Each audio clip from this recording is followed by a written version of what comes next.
피부만 민감해지지 마시고 자녀에게 민감해지세요. 안녕하세요, 밥상머리입니다. 오늘도 그림책 육아의 모든 것 심선민 작가님과 함께 말씀 나누도록 하겠습니다. 아이한테 그림책을 읽어주다 보면은 네.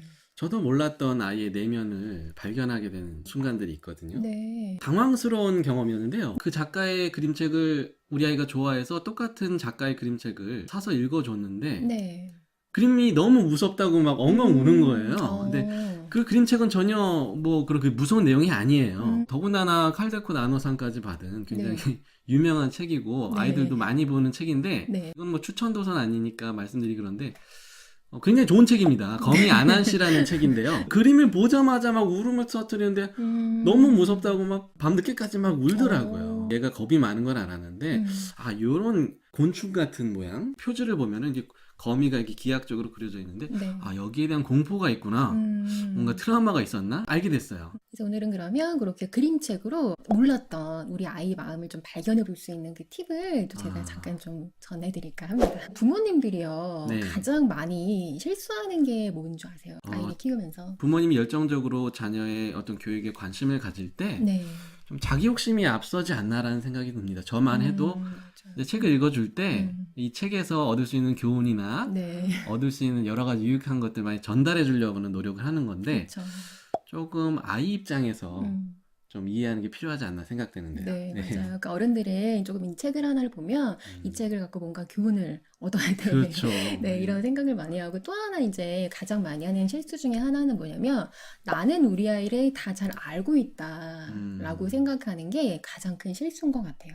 그러다 그렇죠. 보니까 부모님 마음대로 예를 들어서 책을 골라서 너가 예전에 이 책 작가의 책을 좋아했으니까 이 책을 좋아할 거야. 네, 라던가, 맞아요. 그죠? 네. 그다음에 이제 부모님 입장에서 나는 굉장히 감동받았는데 너도 아마 그럴 거야. 라고 하는 어떤 판단, 평가를 나름대로 하고 좀 아이들한테 그렇게 좀 제시하는 경우가 굉장히 많죠. 그렇게 네, 하면서 맞습니다. 이제 막상 제시를 했을 때 아이가 이렇게 깜짝 놀라거나 네. 뭔가 반응이 좀 내가 원하는 대로 안 나오면 오히려 당황스럽고 네. 좀 이상하게 생각하고 이런 경우들이 꽤 많이 있는 것 같아요. 그래서 이때 그림책이 굉장히 큰 힌트가 되거든요. 저의 좀 경험담을 한번 말씀드려볼게요. 네네. 근데 저도 저희 아이가 이제 6살 정도 때였는데 유치원에 갔다 와서 저한테 자꾸 질문을 하는 거예요. 어떤 네. 질문이냐면 엄마 100살은 언제 끝나요? 엄마는 지금 몇 살이에요? 엄마 100살 되면 어떻게 되는 거예요? 엄마는 얼마나 남았어? 계속 이걸 물어보는 거예요. 근데 저는 그때 뭐 6살짜리 아이였고 이 아이가 뭔가 뭐 심오한 어떤 내용을 갖고 물어본다는 생각을 안 하고 그냥 귀엽게 생각했던 것 같아요. 그리고 뭐 그냥 대충 이렇게 대답을 했어요. 근데 아이가 자기 전까지도 계속 그거를 물어보더라고요. 그러면서 책을 하나 가지고 왔는데 그 책이 뭐냐면 지구별 소풍이라는 그림책이었거든요. 지구별 소풍이요? 네, 엄마가 이제 백혈병으로 죽는 이야기예요. 아이고. 제 입장에서는 엄마가 좀 죽고 너무 좀 슬프고 속상한 이야기니까 아이한테 한 번 정도 읽어주고 안 읽어줬던 것 같아요. 그렇죠. 읽어주기가 좀 부담되죠. 그런 책들이. 네, 그러니까 혼자 저 혼자 판단하고 이 아이한테는 죽음을 얘기를 하는 거는 적절하지 않을 거야 라고 좀 생각을 하고서 안 읽어줬던 것 같은데 아이가 그 책을 가지고 오는 거예요. 그러면서 자꾸만 그 전에 낮에 했던 질문들을 이제 이야기를 하더라고요. 그때 저는 좀 깨달았죠. 아이가 죽음이 좀 궁금했던 거구나. 왜냐하면 아이들도 죽음이라는 게 궁금할 수 있거든요. 그렇네요. 네. 혹시라도 엄마가 이 그림책처럼 나랑 영원히 같이 있지 못하고 네. 먼저 떠나는 거 아닌가라는 걱정을 했겠는데요. 그쵸. 네네. 그렇다고 해서 이제 6살짜리 아이한테 뭐 죽음을 정말 있는 그대로 설명하는 것이 그때는 중요한 것 같지는 않았어요. 그러니까 그렇죠. 여기서 필요한 게 이제 부모의 좀 민감성이라는 단어를 좀 말씀드리고 싶은데요.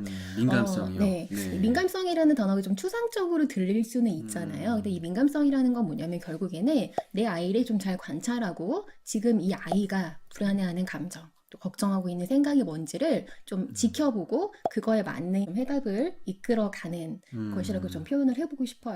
보통 우리가 아이들에게 좀 곤란한 질문을 받을 때가 있는데 네. 저도 어렸을 때 기억이 나요. 그런 질문들을 하면은 네. 대부분 얼버무리거나 그쵸.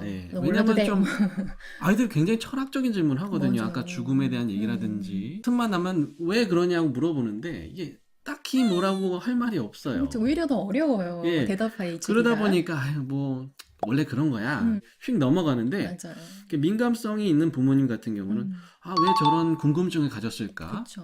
저 아이 마음속에 어떤 감정이 생겼어? 저런 질문이 생겼지라고 좀 관찰할 수 있을 것 같습니다. 네. 그래서 이제 저도 아이한테 계속 물어봤던 것 같아요. 뭐가 걱정이 됐던 거야? 100살이 되면 어떻게 될 것 같은데? 이제라고 물어봤더니 엄마가 이제 떠날 것 같다. 근데 이제 그게 언젠지 좀 궁금하다는 이야기를 하더라고요. 그래서 그 책에 있는 좀 내용을 바탕으로 제가 얘기를 해줬는데 어떻게 얘기를 했냐면 그 책에서는 그 소풍이라는 단어를 써요. 네. 그러니까 우리는 모두 이제 하늘에서 왔는데 네, 잠깐 네. 우리가 소풍을 온 거고 이제 우리가 소풍 가서 김밥도 먹고 친구들하고 놀다가 결국에 집으로 돌아가잖아요. 그렇죠. 이제 그런 개념을 좀 아이가 좀 쉽게 이해하도록 얘기를 해줬던 것 같아요. 아, 네. 그리고 이제 우선 아이를 좀 안심시켰죠. 그때 30대 초반이었던 것 같은데 엄마 아직 100살 되려면 되게 많이 남았어. 아, 네. 걱정 안 해도 돼. 너랑 엄마랑 아주 살 날이 많이 남았어. 라고 하면서 아이를 좀 안심시켰죠. 네. 그러니까 가만히 보면 그림책에는 그런 좋은 대답들이 다 있어요. 네. 이렇게 천상병 시인의 시처럼 정말 잠깐 소풍 왔다가 갔다 네. 이렇게 설명하면 아이들도 이렇게 무서워하지 않을 것 같습니다. 그쵸. 작가님 저도 이게 3년 전에 저희 아버님이 돌아가셨을 때 네네네. 저희 아이가 아직 좀 어린 나이였고 음. 죽음을 이제 받아들이기가 아직은 좀 너무 이른 때였는데 네. 그런 할아버지의 죽음에 관해서 전혀 심각하지 않게 아주 재미있게 함께 나눴던 그림책이 있습니다. 최근에 굉장히 그림책을 많이 내고 있는 일본 작가 요시타케 신스케의 네. 이게 정말 천국일까라는 그림책이에요. 네. 예, 이 책에는 할아버지가 이제 돌아가시고 나서 남겨진 그 노트를 보고서 할아버지가 죽기 전에 어떤 생각을 하셨고 또 지금 할아버지는 과연 죽은 다음에 어디에 계실까 이런 재미있는 상상들을 하는 그림책입니다. 네. 자기가 앞으로 죽으면 과연 천국에 갈까 지옥에 갈까 또 천국에 가면 나는 어떤 모습일까 노트에다 기록한 거를 네. 손자가 발견하고 유품을 이렇게 살펴보면서 자기도 죽은 다음의 세계에 대해서 한번 생각하게 된다는 내용인데요. 네네. 그림들이나 이 모든 내용이 너무나 익살맞고 해악스러워서 어떤 공포심을 전혀 느끼지 않고도 맞아. 그 죽음에 대해서 가볍게 생각할 수 있는 그러한 내용들로 구성이 되어 있어요. 그래서 아이하고 이걸 읽었을 때 죽음이 반드시 두려운 공포의 대상이 아니라 어떤 다른 세계로 또 들어갈 수 있는 하나의 과정이 나가는 거를 자연스럽게 심어줄 수 있었고 내용 자체가 아주 재밌습니다. 네. 아이가 만약에 죽음에 대해서 궁금해했을 때 그냥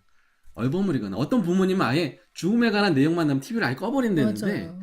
제가 생각하기엔 그건 본인이 죽음에 대한 어떤 문제를 해결하지 못했던 거지 맞아요. 아이들은 얼마든지 극복할 수 있거든요. 그렇죠. 그리고 궁금해할 수 예, 있고요. 그냥 넘어가지 마시고 왜 그런 질문을 가졌을까 민감하게 관찰하신 다음에 네. 그 의문에 대해서 함께 고민해 나가신다면 네.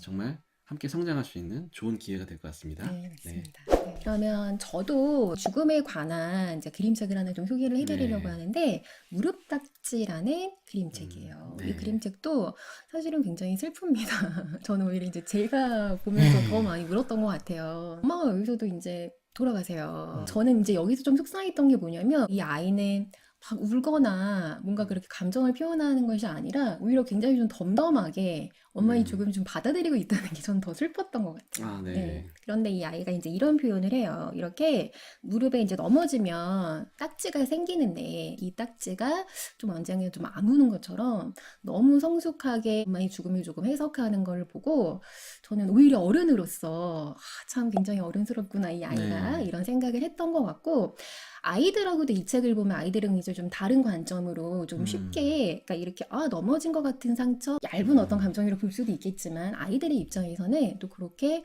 해석을 해볼 수도 있거든요. 그래서 이런 책들을 갖고 아이들하고 한번 죽음에 대해서 대화를 해보는 것도 좋은 방법이 되실 것 같아요. 저도 이 책을 이제 추천받아서 봤는데 네. 이제 첫 문장이 좀 충격적이에요. 엄마가 오늘 아침에 죽었다. 굉장히, 이렇게 시작이 돼요. 그러니까 저는 아직 못 읽어주고 있으면 솔직히 말씀드리면 맞아요. 근데 읽어도 좀 어려울 수도 있는 사실은. 정말 가까운 가족의 어떤 죽음이라는 엄청난 트라우마가 생겼을 때는 오히려 이러한 책들이 아이들에게 굉장한 치유를 또 줄 수 있을 거라는 생각이 듭니다. 오늘은 그림책을 통해서 좀 아이의 마음을 알아보는 그 방법을 좀 간단하게 소개를 해드려 봤는데요. 이처럼 좀 죽음 같은 좀 어려운 주제 또는 뭐 죽음이 아니라 아이들이 미처 부모님한테 뭐 표현할 수 없는 그런 다양한 고민들이 아마 있을 거예요. 예를 들어서 뭐 친구들하고 싸웠다거나 아니면 선생님한테 혼났다거나 그런 좀 심각한 그런 이야기들을 잘 민감하게 관찰함으로써 그림책을 통해서 좀 아이들하고 소통을 해 나간다면 아이들의 마음을 그림책을 통해서 좀 읽어볼 수 있지 않을까 싶습니다. 네, 오늘도 작가님과 함께 어떻게 하면 내 자녀의 마음을 자세히 관찰할 수 있고 또 이해할 수 있는지 알아봤습니다. 피부만 민감해지지 마시고 자녀에게 민감해지세요. 밥상머리였습니다.